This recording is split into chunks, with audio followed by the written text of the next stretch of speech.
Good morning, students. Now question number 5, exercise 7.2.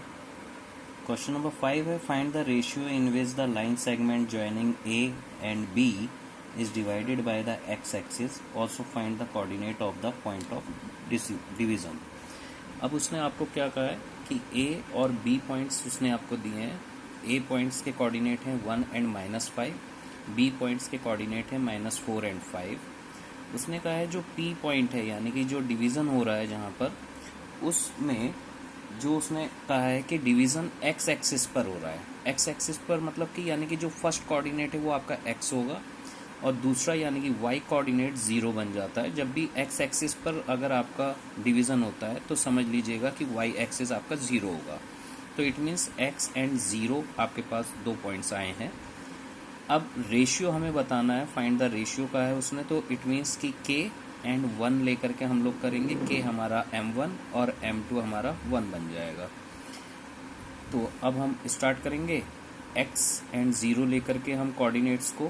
पहले हमारा section formula m1 x2 plus m2 x1 upon m1 plus m2, m1 y2 plus m2 y1 upon m1 m2. अब हमने पहले से ही यहाँ पर लिख लिया है कि x1 ये है और y1 ये है, x2 और y2 और m1 और m2 हमारे पास यहाँ पर है. तो m1 means k and x2 हमारे पास है -4. तो k multiply -4 plus m2 x1. m2 x1 का मतलब m2 हमारे पास 1 है और x2 हमारे पास x1 हमारे पास 1 है. तो 1 इंटू 1. तो 4 की मल्टीप्लाई k से करेंगे तो -4k प्लस 1, 1 1 जा 1 एंड k प्लस 1. इस तरफ आएंगे m1 y2.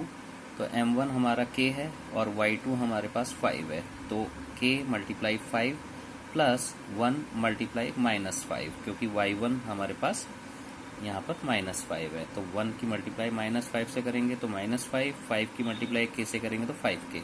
तो 5k -5 अपॉन k प्लस 1. अब अगर हम यहाँ पर k की वैल्यू निकालने की सोच रहे हैं तो हमें k से नहीं लेना पड़ेगा यहाँ पर, क्योंकि यहाँ पर k दे रखा है और x की वैल्यू नहीं निकल सकती यहाँ पर, क्योंकि x तो हमें फाइंड आउट करना है. तो इसलिए हम y की वैल्यू लेकर के, सो टेकिंग y कोऑर्डिनेट्स. तो y के कोऑर्डिनेट हमारे पास 0 है. तो 0 इक्वल टू ये हमारे पास सेकेंड वाला जो y कोऑर्डिनेट्स के लिए है 5k -5 अपॉन k प्लस 1. इसको लेंगे. k प्लस 1 सेकेंड साइड जाएगा मल्टीप्लाई बाई 0, तो it means 0 answer. 5k -5 as it is. अब ये -5 इस तरफ जाएगा, ये +5 हो जाएगा. फिर 5k इक्वल टू 5. अब 5k यहाँ पर मल्टीप्लाई कर रहा है 5 से, तो 5 से डिवाइड करेंगे तो 5 से 5 डिवाइड 1. तो k इक्वल टू 1 आ गया हमारे पास.